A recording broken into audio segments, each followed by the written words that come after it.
Right. AP పాలిటిక్స్లోకి వస్తే ఎన్నికలకు సరిగ్గా 20 రోజుల ముందేమో 20 రోజులు నెల రోజుల ముందు నోటిఫికేషన్ వచ్చేసింది. నోటిఫికేషన్ వచ్చేసిన తర్వాత విశాఖపట్నంకి ఒక షిప్ వచ్చింది. అది ఎక్కడో ఏదో దేశం నుంచి.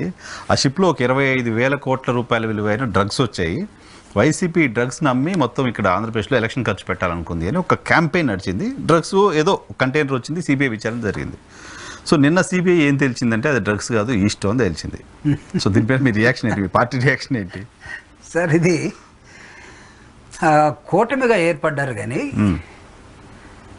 అనుకోని పరిస్థితుల్లో అంటే ఒక కెటలిస్ట్ లాగా పవన్ కళ్యాణ్ గారు తెలుగుదేశానికి బీజేపీకి మధ్యలో కెమిస్ట్రీ లాంగ్వేజ్లో మాట్లాడితే కెటలిస్ట్ లాగా ఒక ఉత్ప్రేరకం లాగా ఉపయోగపడి వీళ్ళిద్దరిని కలపటం కోసం చాలా ప్రయత్నం చేశాడు. అప్పుడు దాకా చంద్రబాబు నాయుడు గారిని అసహించుకుంటూ ఉన్నటువంటి బీజేపీ అధినాయకులు ఇద్దరు, మోడీ గారు కానీ లేకపోతే అమిత్ షా గారు కానీ, ఎందుకంటే అంతకుముందు ఎన్నికల్లో మోడీ గారిని నువ్వు ఏడ చదువుకున్నావు, నీ డిగ్రీ ఏంటి, ఇవన్నీ చాలా విషయాలు మాట్లాడినాడు చంద్రబాబు నాయుడు గారు. కుటుంబం ఏంటి, నీ భార్య ఏంటి, ఈ రకరకాలు.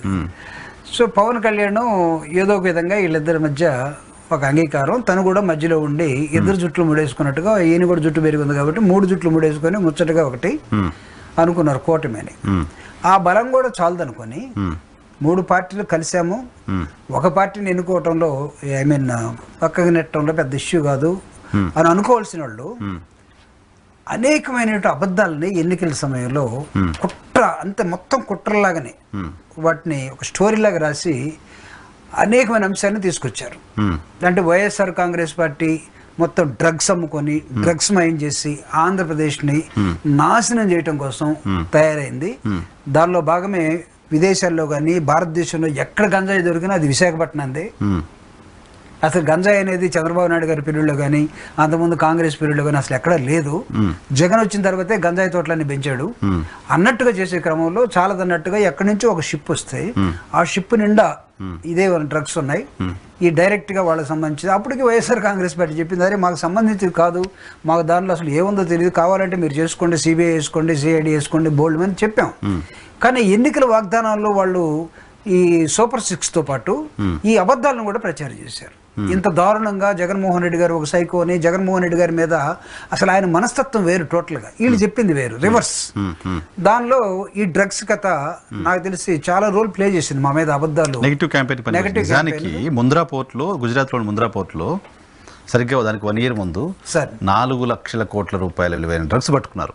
4 లక్షల కోట్ల విలువైన డ్రగ్స్. అక్కడ పట్టుకున్న డ్రగ్స్ కూడా విజయవాడకి ఏదో లింక్ అయిందని ముంద్రా పోర్టు పైన ముద్ర పడలా, గుజరాత్ బ్రాండ్ ఇమేజ్ పైన పడలా. బట్ ఆంధ్రప్రదేశ్ బ్రాండ్ ఇమేజ్ పైన డ్యామేజ్ చేయడం కాదు.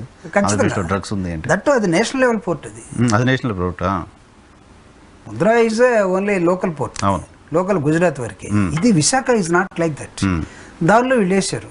సో మా మీద వైఎస్ఆర్ కాంగ్రెస్ పార్టీ మీద ఎన్ని అబద్ధాలు ఉండాలో వాడిని వండేశారు. దానిలో ఇదొకటి.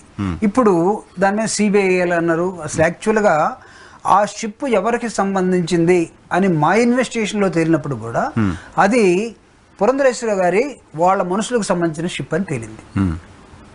వాళ్ళ ఆర్డర్, అది వాళ్ళు ఎవరెవరు కంపెనీ పేరుతో వచ్చిన వాళ్ళ కంపెనీ పేరుతో ఒక ఆర్డర్, తర్వాత దాన్ని నడుపుతున్న వ్యక్తులు ఎవరు, లోకేష్ గారి ఫ్రెండ్సే దాన్ని డీల్ చేస్తున్నారు అనేది తేలింది. కానీ ఒక కమిషన్ ఒకటి ఎంక్వైరీ వేయటం, ఎంక్వైరీలో మీరు అన్నట్టుగా సిబిఐ వాళ్ళు దానిలో ఏముందని తేల్చారు సార్. ఎన్ని డ్రగ్స్ ఉన్నాయంట? Yeast no drug, yeast is not, అది బయో వీటిలో వాడుతుంటారు. బయో అంటే మన బయోకెమికల్ లాగా, బయోఫేస్ట్ లాగా దీన్ని పనికొచ్చేది అంటే ఒక ఈస్ట్ అనే ఒక పదార్థం. అది ఇట్స్ నాట్ ఏ డ్రగ్, అవునా? వాళ్ళు సిబిఐ వాళ్ళకి దాన్ని అప్పచెప్పిన తర్వాత ఎన్ని ల్యాబ్స్ లో ఈ మెటీరియల్ తీసుకెళ్లి టెస్ట్ చేశారు తెలుసా? ఈవెన్ ఇంటర్నేషనల్ ల్యాబ్స్ లో కూడా ఏమై ఉంటుంది ఈ డ్రగ్స్ అన్నారని. ఈరోజు ప్రభుత్వం వాళ్ళదే. దీనికి ఏం సమాధానం చెప్తారు అసలు? ఇప్పుడు నేను ఈ ముగ్గురు కొప్పేసుకున్నటువంటి ముగ్గురు, ఒకరికైతే మామూలుగానే కొప్పు ఉంటుంది లేడీస్ కాబట్టి, ఈయన పెంచుకున్నాడు, ఈయనకుంటుంది. ఈ 2 జుట్లు కలిపి కొప్పు లేనటువంటి చంద్రబాబు నాయుడు గారికి మురేసి ముఠాగా ఏర్పడ్డారు. దాన్ని కూటమి అన్నారు. ఇప్పుడు దీనికి ఇప్పుడు దాకా ఆడినటువంటి అబద్ధాలకి, ఎన్నికల సమయంలో మీరు చేసినటువంటి డ్రామాలకి ఇప్పుడు ఏం సమాధానం